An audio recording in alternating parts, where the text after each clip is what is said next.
Most of us who suffer from anxiety have great worries about the physical symptoms that this disorder can come with.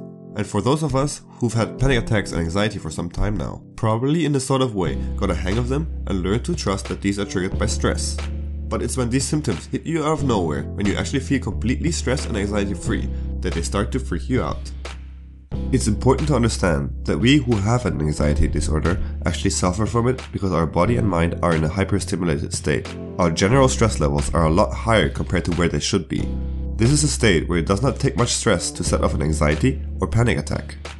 Recovering from stress takes rest. Our anxiety normally doesn't give us enough time to fully recover and return to our normal state.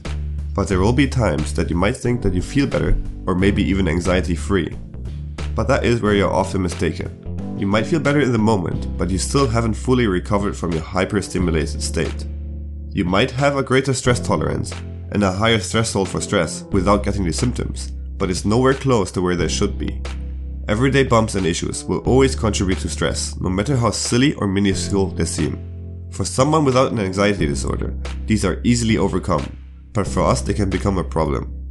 You see, but for others might be everyday and normal stress can be overwhelming for us. This stress further arouses our already hyperstimulated body until it reaches the point where the stress manifests itself with symptoms again. And that is exactly the point where we freak out. Because we believe that things went so well for us the last couple of days, and maybe even weeks. We didn't really feel or had a reason to feel stress. So this time, the symptoms must be the real thing. And boom, you return back to your extreme health worries and are right back where you started. What many like to ignore is that the anxiety in us tenses our muscles quite a bit.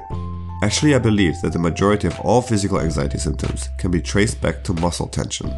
And this muscle tension is not something that just disappears after a few days of feeling a little better. Especially after long periods of stress, it can take some time to get rid of this tension. Just like your mind, the body needs rest and time to fully recover and relax. The result is that your muscles can trigger symptoms, even though your mind might be at rest at that very moment. But as your subconscious mind is still in anxiety mode and reacts hypersensitive to bodily changes, your reaction to these sensations can be very extreme.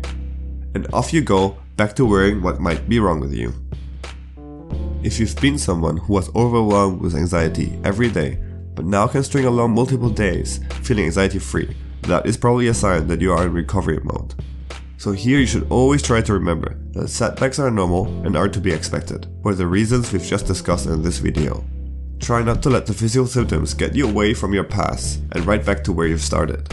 If you've gotten the reassurance from your doctor before, are working on your root cause for anxiety, and are supporting your recovery with healthy habits such as meditation, exercise and a healthy diet, you will get there for sure.